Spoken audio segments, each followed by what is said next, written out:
हरे कृष्णा। श्री हरि भक्ति विलास में एक सुंदर श्लोक आता है। नमो भगवते तस्मै यस्य प्रियतमा तिथिः एकादशी द्वादशी च सर्वाभीष्ट प्रदान नृणाम।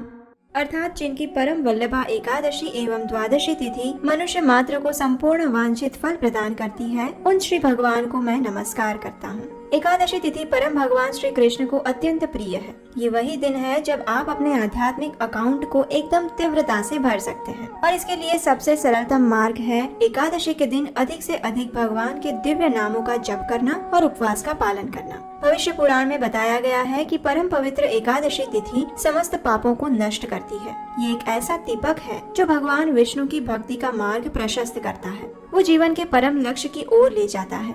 ऐसे ही परम पावन एकादशी तिथि का पालन करने का अवसर बस कुछ ही दिनों में हमें प्राप्त होने वाला है, और ये एकादशी है देवोत्थान या उत्थान एकादशी। ये वही पवित्र दिवस है जब भगवान श्री नारायण अपनी 4 मास की योग निद्रा समाप्त करके उठते हैं। इसी दिन चातुर्मास का समय पूर्ण होता है, इसलिए इसे देव उठनी एकादशी भी कहा जाता है। तो चलिए अब हम देखते हैं कि इस साल ये एकादशी कब आ रही है और इस दिन के शुभ मुहूर्त कौन से हैं। इस वर्ष देवोत्थान एकादशी आ रही है 23 नवंबर 2023 गुरुवार के दिन। इस दिन उत्तर भारत की समय सारणी अनुसार ब्रह्म मुहूर्त का समय है प्रातः 5:30 और सूर्योदय होगा 6:59 पर। अगले दिन द्वादशी पर यानी 24 नवंबर शुक्रवार को एकादशी का पारण करने का समय रहेगा सुबह 7 बजे से लेकर 10:28 के बीच में। ये एकादशी विशेष है क्योंकि इस दिन से ही भीष्म पंचक नामक व्रत का प्रारंभ हो रहा है। कई स्थानों पर इसी एकादशी के दिन तुलसी शालिग्राम विवाह करवाया जाता है। इस्कॉन के नियम अनुसार हम चातुर्मास का पालन आषाढ़ पूर्णिमा से कार्तिक पूर्णिमा तक करते हैं, इसलिए इस्कॉन के सभी मंदिरों में तुलसी शालिग्राम विवाह भी कार्तिक पूर्णिमा के दिन होता है।